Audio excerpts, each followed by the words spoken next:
कम से कम विजिबल जो चीज़ें नज़र आ रही थी उसमें ये दिख रहा था कि बहुत सारे लोग पहले पिछले विधानसभा चुनाव की बात करें तो सबसे ज़्यादा डोमिनेंट नज़र आ रहा था फैक्टर बंगाली वर्सेस बाहरी। इस बार वो कम नज़र आया है, बहुत कम नज़र आया। ममता बनर्जी की तरफ से पूरी कोशिश की जा रही थी। आपने देखा होगा कि टीएमसी के सांसद पीएम मोदी का नाम ले लेके ट्वीट कर रहे हैं, बोल रहे हैं। उसके पीछे वजह यही थी कि सिर्फ एक नैरेटिव खड़ा हो जाए कि बंगाली वर्सेस बाहरी। देखिए एक बात तो देवेंद्र है कि अगर इस बार भी अभी भी ये सब जो बातें आपने कही, मेहमानों ने जितने भी फैक्टर्स बताए, ये सब मोटा मोटा ये बताते हैं कि बीजेपी को बेहतर करना चाहिए। लेकिन अगर लोग फिर भी हेज कर रहे हैं या बच के बोल रहे हैं, उसकी वजह है सर ममता बनर्जी, कि लोग ममता बनर्जी को कमजोर आंकने की गलती नहीं करना चाहते।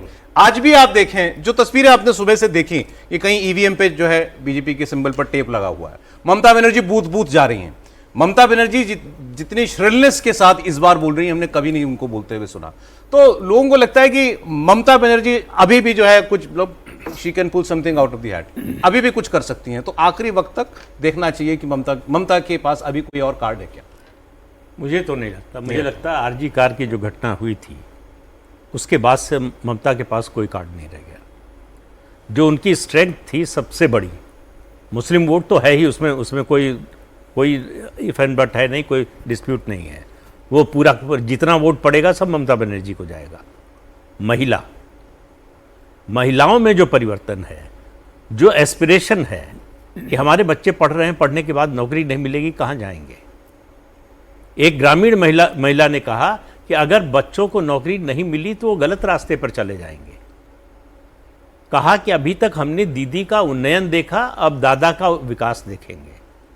तो और छोटी सी दुनिया हो गई सोशल मीडिया के कारण, टीवी के कारण लोगों को दिखता है कि दूसरे प्रदेशों में क्या हो रहा है। 5 साल की सरकार हो तो उसमें लोग कंसेशन देने को या डाउट ऑफ बेनिफिट देने को तैयार होते हैं। यहाँ तो 15 साल की सरकार है। तो इसलिए ममता बनर्जी के पास अब कोई विक्टिम कार्ड नहीं बचा है। ये पूरे बंगाल में और बंगाल से बाहर जो लोग हैं उनको दिखाई दे रहा है कि ममता बनर्जी सिस्टम बन गई है। ये लड़ाई जो है इस सिस्टम के बिल्कुल ठीक आपने कहा, वही उसी सिस्टम पर जो है शायद अभी भी टीएमसी समर्थकों का भरोसा है। सिस्टम की एक शेल्फ लाइफ होती है, वो हमेशा नहीं चल सकता। देखिए 5 बजे तक के आंकड़े आ गए हैं सर। अब वोटिंग परसेंटेज सामने आ गई है और 90% वोटिंग हो गई है, जिसकी बात हम कर रहे थे कि बंगाल में शाम 5 बजे तक का जो वोटिंग परसेंटेज है वो बता रहा है कि 90% वोटिंग अभी तक हो चुकी है। शाम 5 बजे तक का आंकड़ा आपके सामने रख रहे हैं और ये पिछली बार की तुलना में ज्यादा है। हुगली की बात करें तो 90.34% वोटिंग हुई है। हावड़ा की बात करें तो यहां भी 90% वोटिंग हुई है। तो बंगाल में ओवरऑल आंकड़ा जो शाम 5 बजे तक का आया है, अभी और फाइनल आंकड़ा आना बाकी है, लेकिन 5 बजे तक का जो वोटिंग परसेंटेज है 90% का आंकड़ा है। यानी पहले फेज में भी पहले फेज की तरह दूसरे फेज में भी बम्पर वोटिंग हुई है। अच्छी खासी संख्या में लोग घरों से बाहर निकले हैं और जो फैक्टर बताया गया था, डर वाले एक मुद्दे को बीजेपी लेकर आई थी, कहीं ना कहीं उस मुद्दे ने काम किया। जिस तरीके से फोर्स तैनात थी उस फोर्स ने भी काम किया और इसी का नतीजा है कि वोटर टर्नआउट जो है वो 90% के पास पहुंच गया है। 90% वोटिंग शाम 5 बजे तक पश्चिम बंगाल में हुई है। अब ये किसके पक्ष में जाएगी, ये कैसे कैलकुलेट आलोक जी करें। अगर पहले फेज में हमने देखा बम्पर वोटिंग थी, बीजेपी कॉन्फिडेंट हो गई। सेकेंड फेज में भी इसी तरीके की वोटिंग टर्नआउट सामने आ रहा है।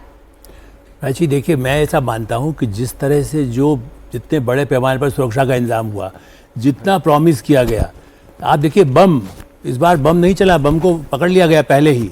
एक आपने दिन में रिपोर्ट देखी थी जिसमें कहा गया बम, तो जहां बम चलते थे, गोलियां चलती थी, लोगों लाठियां चलती थी, लोगों को उठा करके घर से फेंक दिया जाता था। चुनाव के बाद भी होता था, चुनाव के समय भी होता था। उसके मुकाबले में आंकड़े भी आपने दिखाए हैं। तो मेरा एक तो मानना यह है कि सबसे बड़ी बात यह है कि हिंसा से काफ़ी हद तक इतना कंट्रोल करने से लोग वोट डालने गए और वोट डालने गए। जबकि आप मान के चलते, हमारे जो भी एक्सपर्ट हैं जो आंकड़ों के खेल करते हैं, वो ये कहते हैं कि साहब नहीं इतने % पहले देते था। मेरा मानना है कि उसमें से लोग बदला हो, कलकत्ता हो या उसके आसपास के इलाके, जो प्रेसिडेंसी जिसका जिक्र सौरभ कर रहे थे, मैं ऐसा मानता है कि उस सब में लोगों में चूंकि एक साहस यदि आता है कि हमें कोई खतरा नहीं है, मेरी सोसाइटी में आके कोई बम नहीं लगा देगा, मेरे घर में आकर के कोई बम नहीं मार सकेगा, ये एक विश्वास होने से इस बार जो बिल्कुल क्रांतिकारी बदलाव, इतना वोटिंग % तो कभी नहीं। मैं अभी कार्यक्रम शुरू होने से पहले भी आपसे भी कहा कि भाई आपको याद हो, मैं 71 से पत्रकारिता में हूँ, लेकिन कभी इतना वोटिंग बंगाल में हुआ हो ये मेरी याददाश्त में नहीं। हो सकता है कहीं गड़बड़। अच्छा, दूसरा 77 और 80 कितना अंतर हुआ था। उसके बाद जनता पार्टी आई थी 77 में उतने उत्साह से, उसके बाद 80 में हुआ। 2004 एनडीए के लिए कह दिया गया था कि साहब एनडीए तो आ ही रही है, नहीं है।